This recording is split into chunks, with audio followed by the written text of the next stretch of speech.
Este es el segundo video correspondiente al tema de cerramientos superiores conformados de eje recto. Siguiendo con diferentes materiales de terminación superior, vamos a ver diferentes tipos de chapas. Pueden ser aglomeradas, como las de fibrocemento, metálicas, de acero galvanizado con terminación zincada o aluzinc, y a su vez pueden tener capas de pintura. También pueden ser de aluminio o chapas de cobre. Existen también chapas de policarbonato o de plástico reforzado con fibras de vidrio.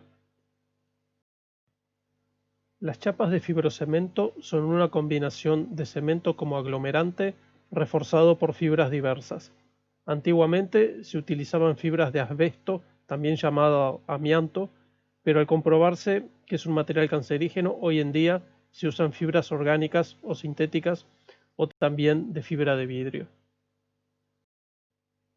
Esto es parte de la información técnica de un producto. Los fabricantes de chapas de cubierta suelen brindar información técnica tales como las dimensiones, peso propio y luces que salvan. También tenemos que saber la pendiente mínima que soporta la chapa. El ancho útil de una chapa, en el caso de perfiles de onda sinusoidal, varía si se solapa a media onda u onda y media. Cada cerramiento liviano es parte de un sistema constructivo y existen diferentes piezas auxiliares para diferentes situaciones. El fabricante nos brinda la información en su catálogo técnico.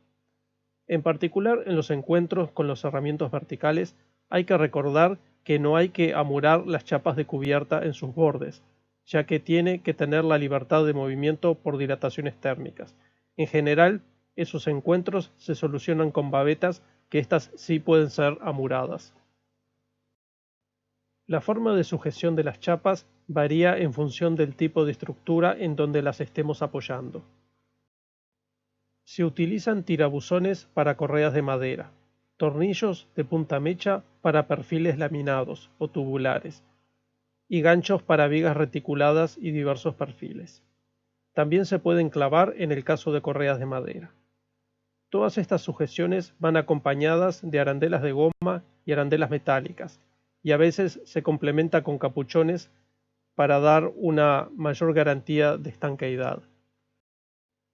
Hay protocolos del orden de colocación de las chapas. Primero las inferiores, se van solapando las superiores y la cumbrera se coloca al final. Los vientos predominantes condicionan también la dirección de colocación en cuanto a los solapes longitudinales.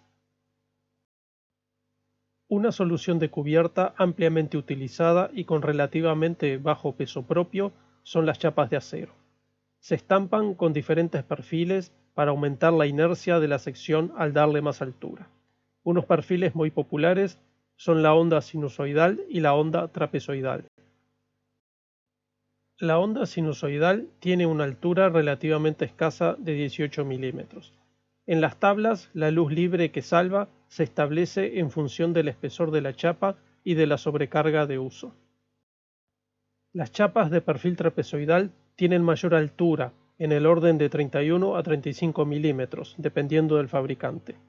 Vemos aquí en comparación, en un espesor equivalente, por ejemplo, 0,3 milímetros y con 100 kilos por metro cuadrado de sobrecarga, soporta una luz libre de 127 centímetros, mientras que con igual espesor y sobrecarga, el perfil de onda sinusoidal apenas llega a 72 centímetros.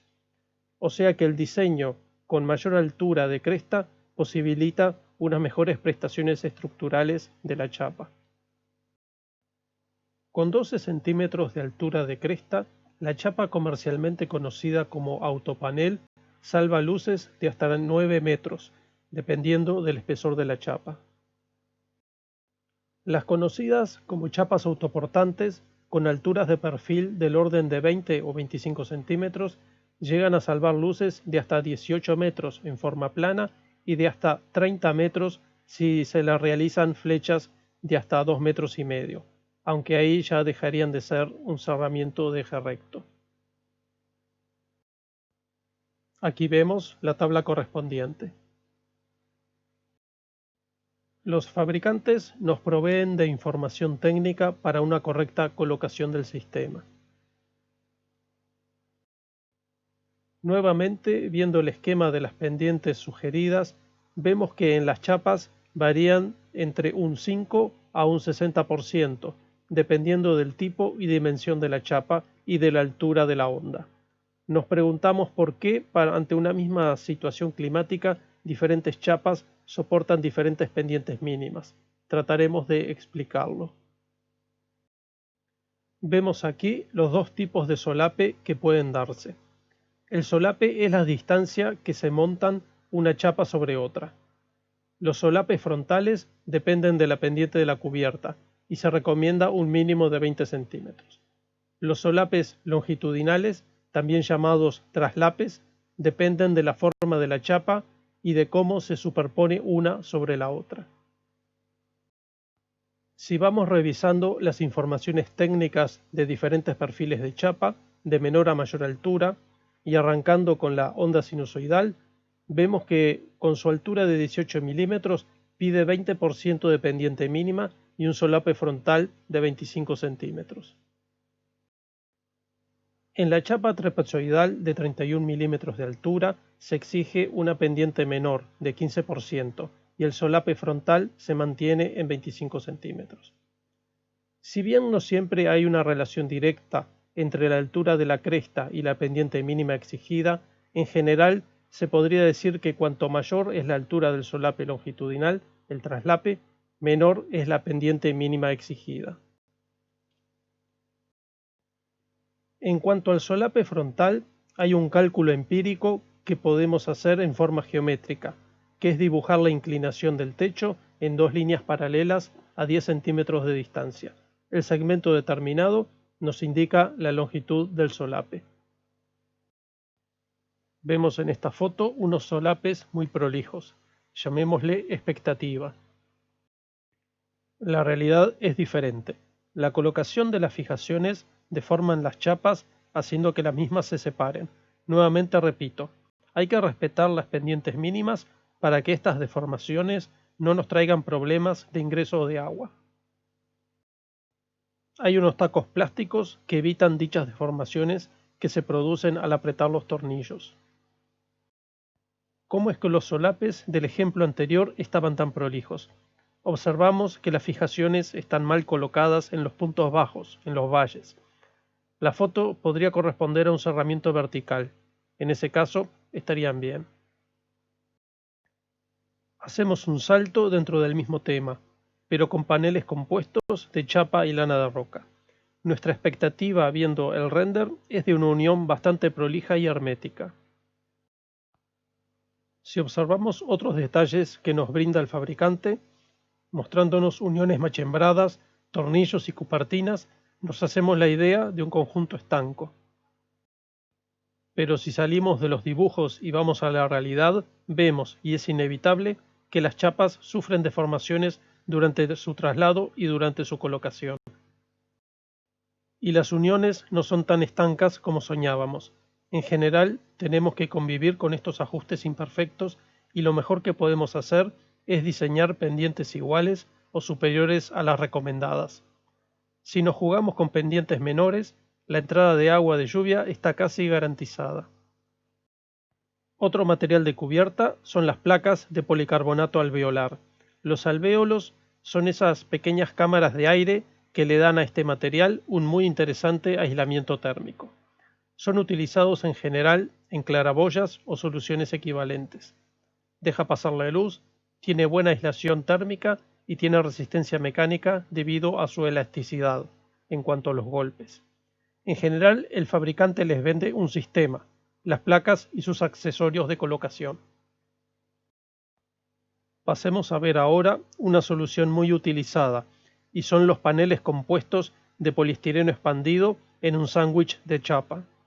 Brindan una muy buena aislación térmica, a la vez que acústicamente no es recomendable, sobre todo en presencia de lluvia o granizo. Cubren buenas luces sin apoyos intermedios en función de su espesor. Aquí vemos las distancias entre apoyos recomendadas en función de su espesor. Llega a cubrir hasta 10 metros y medio de luz. La hermeticidad de los solapes longitudinales está muy bien lograda y es del tipo llamado engrafado. Es un doble doblez que asegura una unión estanca. Se realiza con herramientas especializadas llamadas engrafadoras. Vemos el doble plegado que se realiza y en la imagen también se observa el elemento de fijación a la estructura llamado clip de anclaje. El trabajo se realiza con dos pinzas engrafadoras diferentes, una para el primer doblez y otra para el segundo doblez. Otro material de cubierta son los paneles compuestos que tienen un aspecto tradicional con crestas o grecas y que cuentan con un relleno de poliuretano expandido llamado PUR, poliisocianurato llamado PIR o poliestireno expandido. Algunos modelos se diseñan con mejoras en su encastre y solución de solape. Para cubiertas existentes sin aislación térmica se puede aplicar poliuretano expandido proyectado, tanto desde arriba como desde abajo. Si se aplica arriba hay que protegerlo de los rayos ultravioletas del sol. Cuando nuestra cubierta no trae incluida la aislación térmica y en caso que después de estudiar los requisitos exigenciales del caso concreto se decida colocar una, se debe tener en cuenta necesariamente tanto la aislación térmica como el manejo de las condensaciones. Hay que recordar que en caso de colocar barrera de vapor, esta debe de estar colocada del lado caliente en invierno, en general bajo la barrera térmica. Las aislaciones más comunes en estos casos son las mantas de lana de vidrio o lana de roca. Pueden venir con un folio o doble folio de aluminio reflejante. Cuando colocamos esta manta con aluminio sobre una base como un cielo raso de madera o chapones, se coloca el aluminio hacia arriba para que refleje el calor. Colocamos por debajo una barrera de vapor. Hay rollos de polietileno expandido, también con folio o folios de aluminio. Cuando lo utilizamos suspendido, sujeto en redes, el folio de aluminio debe quedar hacia abajo para una baja emisividad del calor, mejor terminación y también actúa como una mejor barrera de vapor. Cuando nuestras estructuras y demás piezas son de madera, un complemento muy usado son las membranas de polietileno de alta densidad. Son fibras no tejidas con una gran densidad de trama que deja pasar el agua en forma de vapor, así la madera respira, pero no la deja pasar en forma líquida. Una marca comercial muy conocida es la membrana Tyvek. Veamos ahora el tema de los desagües. En general, la colección de agua de lluvia se realiza en canalones. Teniendo la opción de realizar desbordes libres, ¿por qué es recomendable utilizar canalones? Las razones para su uso. Colectar y dirigir el agua de lluvia a los puntos de evacuación. Colectar agua para poder utilizarla. Proteger muros, proteger aberturas, proteger pavimentos, proteger a los usuarios. En el caso de canalones a la vista, las pendientes deben estar entre el medio y el 1%, o sea, casi horizontal a la vista. Si le damos mayor pendiente, se empieza a alejar demasiado del borde de la cubierta.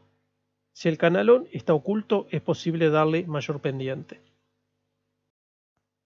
Existen canalones de chapa de catálogo que podemos comprarlos en módulos de 2 a 2,5 metros de largo. En obras de mayor porte o situaciones particulares, debemos de diseñar nuestro canalón a medida, con chapa plegada y utilizando las babetas de formas necesarias para un buen desempeño del conjunto. Si bien existen diferentes tablas de cálculo de la sección del canalón, aquí hay una que relaciona pendiente y superficie de la cubierta con el diámetro del canalón sugerido, correspondiendo a medio círculo. Cuando estemos calculando el área de cubierta, tenemos que prestar atención si existe un edificio medianero cuyo muro desagüe en nuestro techo. En este esquema vemos la incidencia de la lluvia en cierto ángulo. Si nuestro vecino tiene un edificio de, digamos, 4 pisos, vemos la equivalencia en horizontal de la lluvia que cae sobre el muro. En este ejemplo, entonces, mi superficie de recepción de agua de lluvia se multiplica por 3 y tengo que tenerlo en cuenta en mis cálculos. Muy bien, hasta acá hemos llegado, les agradezco mucho.